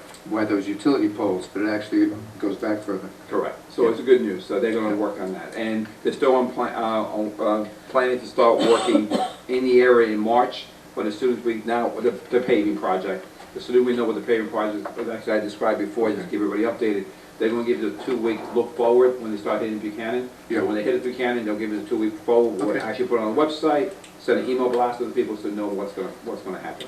Do we So, have- yeah, and- so it's end of April, beginning of May. Yeah, They're still okay. planning, we're still planning on doing 9A, Albany Post Road, so don't give up hope yet. Yeah, right. So great, that's good. And do we have any update on the grant application for doing a sidewalk? The grant application for the sidewalk, that's, it's engineering, they actually gave us some application forms that I gave to George Palmer to review, waiting for them to get back, with George to come back with some information that the state is looking for. So I actually followed up with him today, he said he got stuck with his staff, so I'll have more of an update tomorrow. Okay. Good, great. So, the next thing I'd like to talk about, I'm sure everybody saw, there was a report from the Office of the Inspector General. The analysis that they did of the AIM pipeline when it was going through a couple of years ago is, just to put it mildly, deeply flawed. The NRC had done an analysis, and so that's not a good thing. So I have asked for a meeting in this area for the NRC to come here and explain what happened and what we're doing, what they're doing going forward. Also, and also for the public, just for transparency, because it's really important now, not only with the AIM pipeline, but with the decommissioning of the plant. It has to be, transparency is the most important thing, because otherwise we're going to get into a fear thing, and that's just not good. So I've asked them to come to do, for public questioning, so I don't know if it'll be April or May at one of the citizens advisory panels. Also, yeah, that's also, interesting isn't even going to be the word on that. Also, there are people who are asking for the closure, the pipeline to be shut down until there's an analysis. But what I'm also asking for, and several other elected officials, is an independent study, basically redoing the study, but an independent company coming in to do the study. And it's all about the safety of the plant, it's all about the safety of the community. So that just, because the report was flawed, kind of threw that all into question. So You've heard, you'll be hearing more about that, but right now we are working on some things to address that. What else did I have for you guys? That was the most important thing, the Office of the Inspector General. Do you want to give an update on your conference call today? Yes, with the virus going around, you know, I think the big thing is, it's very important that we don't panic with this coronavirus, but we have to be very, very vigilant also. The most important thing they're talking about, we were on a conference call, Marcus and I, today with the county exec and other elected officials, and it's really, you know, they've talked about the mask, that everyone's buying these masks. The masks are not effective. So the only way, if you're wearing a mask, and you're going to laugh at me, but Trustee Pasquale, you know, was very sick. And I know the county exec today said, if you're sick, stay home. So Trustee Pasquale is around a lot of people. So just as a safety precautionary thing, and originally I told him, if you're coming to the meeting, you will be wearing a mask. So you will not be getting us sick. So then I changed my mind. I said, no, stay home, better yet. So it's important that we stay away from people who are sick.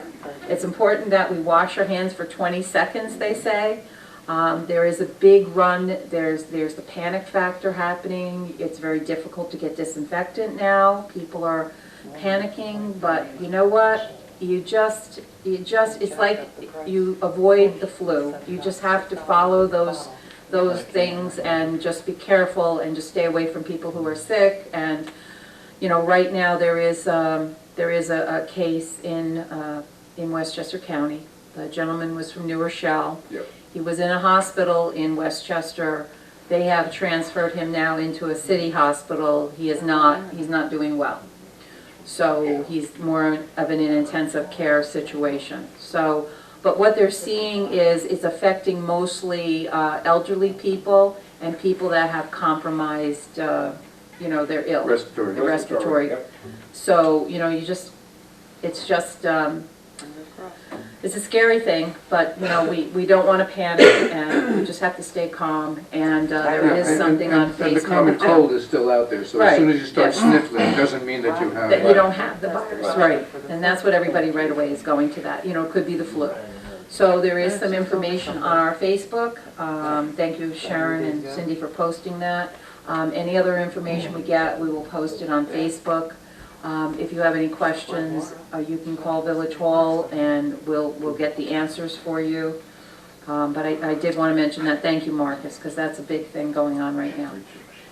And in between everything else, I went Saturday night to the St. Patrick's dinner party. It was great. It was a lot of fun. Are you going to mention something, Rich? On Sunday is our annual St. Patrick's Day parade. So I'd like to see everyone out there at 2 o'clock.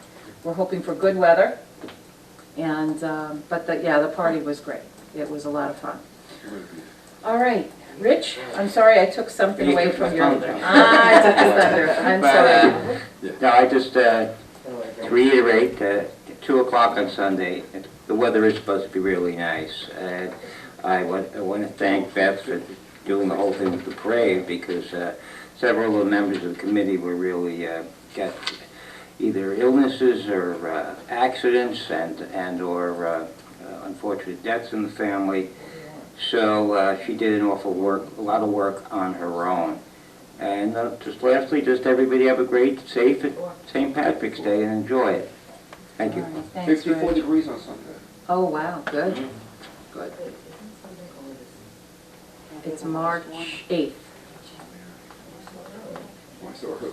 Oh, you know what? Thank you, Cindy. And Election Day this year is Wednesday, March 18th, because in the state, if St. Patrick's Day falls on a Tuesday, on Election Day, then election is held the next day.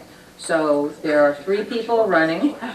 Trustee, yes, crazy. It takes 2 seconds to vote, but I guess they figure everybody's down at the parade in the city and, you know, drinking green beer, whatever it is. So the people up for election are myself, trustee Zachary, and trustee Funchin, and we are running unopposed. So if you'd like to come to vote, that's great. If not, you know, it's your right to vote, so it's up to you. And you can always write in somebody else. Oh, okay. Yeah. Okay. Nick, what do you have for us tonight? Thank you. Well, okay, so first, going back to that, the Route 9A paving, prior to that, we were looking at changing some of the parking, clean up that section between Tate and Blakely. We've kind of put that on hold, waiting for the state to complete their work. It turns out the state, after all, is going to be putting up no parking signs from Blakely to Tate Avenue on the west side of 9A.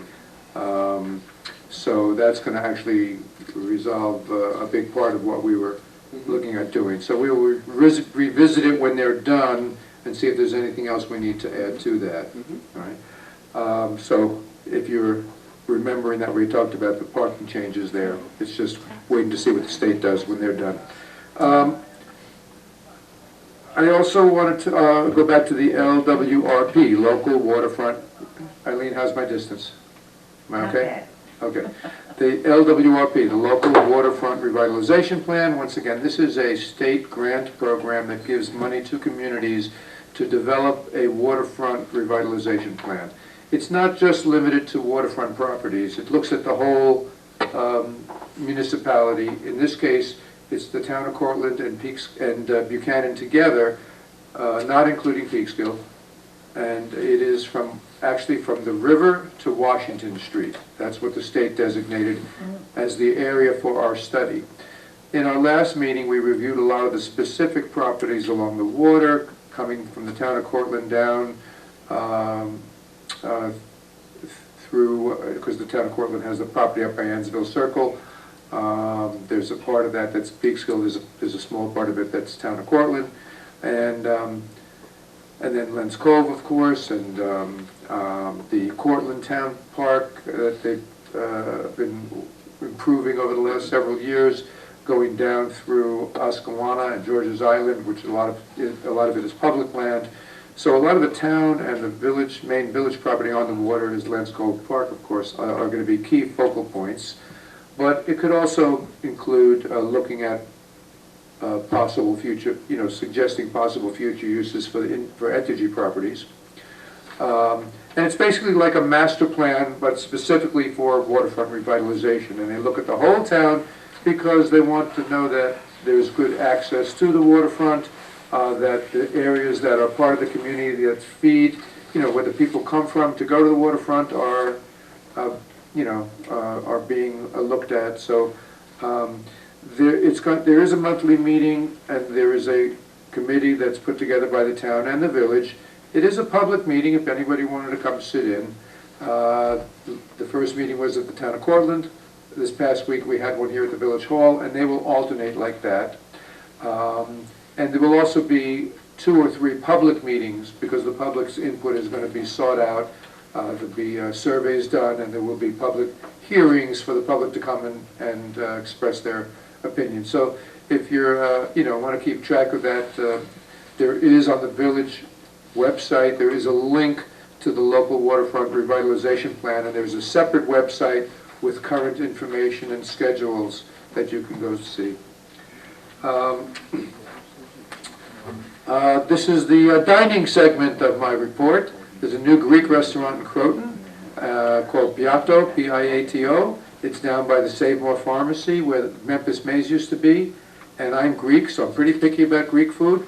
But so far, I tried it once, and they need to get a little faster coming out of the kitchen, but the food seems really good. I was very impressed with it, and I'm going to try a few other things. But if you like Greek food, you might want to look at it. But don't go if you're looking to get in and out in half an hour, because they're a lot of very nice people, but they're working on their efficiency, getting things out of the kitchen. But so far I would recommend it. This is the gas part of my report. Gas in Croton has been $2.39 for about 6 months. If you're buying your gas somewhere else and paying 40 cents more a gallon, if you're down that way, you might want to, There's 4 stations down there. The other day, 3 of them were $2.39 a gallon, and 1 of them was $2.49 a gallon. I don't get it. I don't know if it has to do with the gas distributors. I can't imagine that their taxes are any lower down there. But you could save about 30, 40 cents a gallon by buying gas down that way. And that's it. See you at the parade Sunday. So on the gas thing, so usually there's an app on the phone, Gas Buddy, so we could rely on There you was, for- yeah, if it's getting updated. Yeah, there We'll rely on There was you. some kind of app, yeah. Okay, thank you. Okay, comments from the floor. Any comments from the floor? Here comes our new planning board member.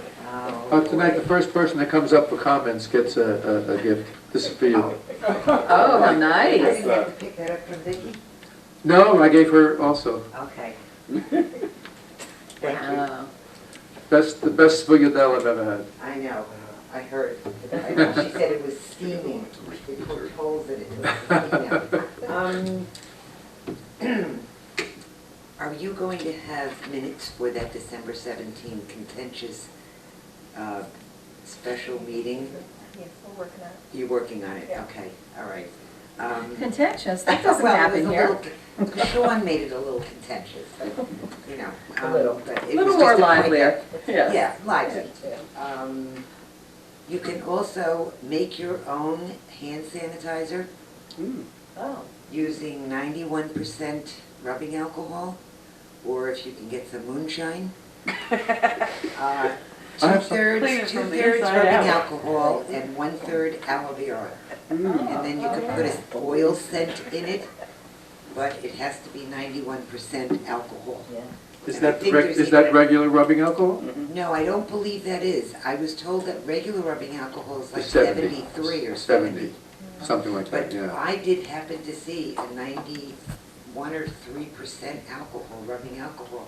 So I'm just saying that, you know, if it's, and I know that it's scarce. It's really She goes for her own scarce business. out there. You go start your own business out of your house now. No. I happened to read it, and somebody down at the Danish Home, the director said, it's scarce, you cannot get it. So everybody hoarded it, and some people bought it and are selling it, probably at the railroad station, little can ones for $5 that you paid $1 for. But, you know, little entrepreneurs. Yeah. But that's what I wanted to tell you. All right, good. That's it, thank you. Good to know. Look forward to being on the planning board. You're welcome. Yeah, Yes, welcome. welcome. All right, any other comments from the floor? Okay, so I'm going to make a motion to go into executive session to discuss contractual arrangements, agreements. On a motion? Second? Second. All in favor? Aye. Thank you and have a great weekend and day.